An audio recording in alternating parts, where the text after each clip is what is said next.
Rezonanსული საქმის ახალი დეტალები კესარია აბრამიძის შემზარავი მკვლელობის საქმეზე დღეს ექსპერტი გამოიკითხა. მან სასამართლოს სხდომათა დარბაზში ქალისთვის მიყენებული დაზიანებების ხარისხი აღწერა. ითქვა, რომ აბრამიძე სიცოცხლეში მიაყენეს 9 ჭრილობა მხრებსა და ხელებზე, 19 გულმკერდის არეში და ფილტვში. Დღევანდელ სხდომას მკვლელობაში ბრალდებული ბექა ჯაიანი არესტრებოდა. დაცვის მხარე მტკიცებულებებზე არ დავობს, თუმცა ამტკიცებს, რომ მკვლელობა გენდერული ნიშნით მას არ ჩაუდენია. ნუცა ბახუტაშვილი აშუქებდა ამ პროცესს სასამართლოში, ის გვეტყვის მეტი დეტალის შესახებ ნუცა გისმენთ. ჯერ კიდევ სიცოცხლისას მიყენებული 28 ნაკვეთ ნაჩხლეტი ჭრილობიდან 4 იყო განსაკუთრებით მძიმე ხარისხის, თუმცა სხვა ჭრილობებმაც გამოიწვია სისხლნაკლებობა, რაც საბოლოოდ სიკვდილის მიზეზი გახდა.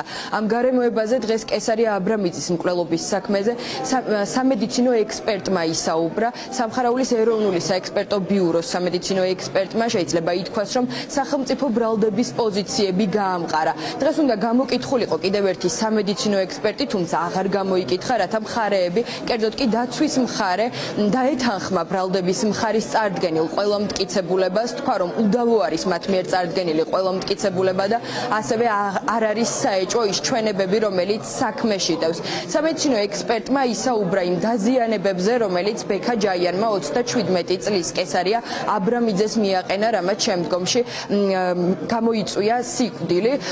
სადავო რჩება დაცვის მხარისთვის მხოლოდ ერთი საკითხი, რომ ბექა ჯაიანს აღნიშნული ქმედება გენდერის ნიშნით არ ჩაუდენია, თუმცა სახელმწიფო ბრალდება მას სისხლის სამართლის კოდექსით გათვალისწინებული 109 მუხსედავება, რაც გულისხმობს გენდერის ნიშნით ჩადენილ მკვლელობას, განსაკუთრებული სისასტიკით ჩადენილ მკვლელობას დამამძიმებელ გარემოებებში.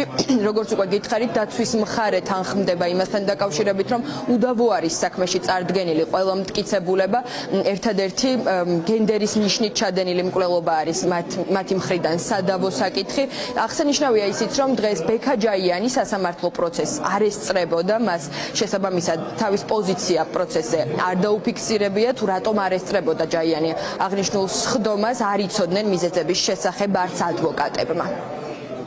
გამცემი ექსპერტის მიერ მიცემული ჩვენებით დადგინდა, რომ კესარია აბრამიძეს მიყენებული აქვს 28 ჭრილობა. 28 ჭრილობა მიყენებული არის სიცოცხლის პერიოდში და მოცემულ შემთხვევაში მიყენებული ჭრილობებიდან 4 ჭრილობა არის გულმკერდის არეში მიყენებული, რომელიც პირდაპირ კავშირში არის დამდგარ შედეგთან სიკვდილთან.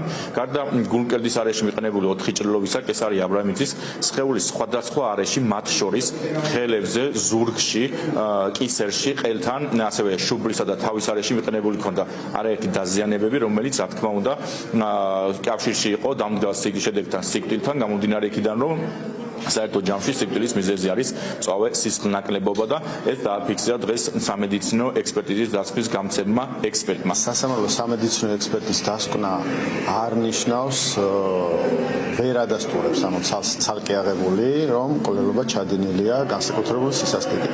ასევე ცალკე აღებული ის ჭრილობები, რაოდენობაზეც არის საუბარი, რომ სიცოცხლის დროინდელია, ესეც ცალკე აღებული ვერ ადასტურებს განსაკუთრებული სისასტიკით ჩადენილ მკვლელობას. ჩვენ ახლა როდესაც დავკითხეთ სასამართლოში ექსპერტი, ვერც ერთი ისეთი პასუხი ვერ მივიღეთ, რაც სასამართლოს მიანიშნებდა განსაკუთრებული სისასტიკით მკვლელობის ჩადენას. შემდეგი სასამართლო პროცესი 13 მარტს არის ჩანიშნული, უკვე დაასრულა სასამართლო მტკიცებულებების გამოკვლევის ეტაპი. შემდეგ სხდომაზე მხარეებმა უკვე დასკვნითი სიტყვები უნდა თქვან, როგორც ადვოკატები ჩვენთან საუბრისას ამბობენ, დიდი ალბათობით შემდგომ სხდომას დაესწრება თავად ბრალდებული ბექა ჯაიანიც, რომელიც სასამართლოს სიტყვით მიმართავს.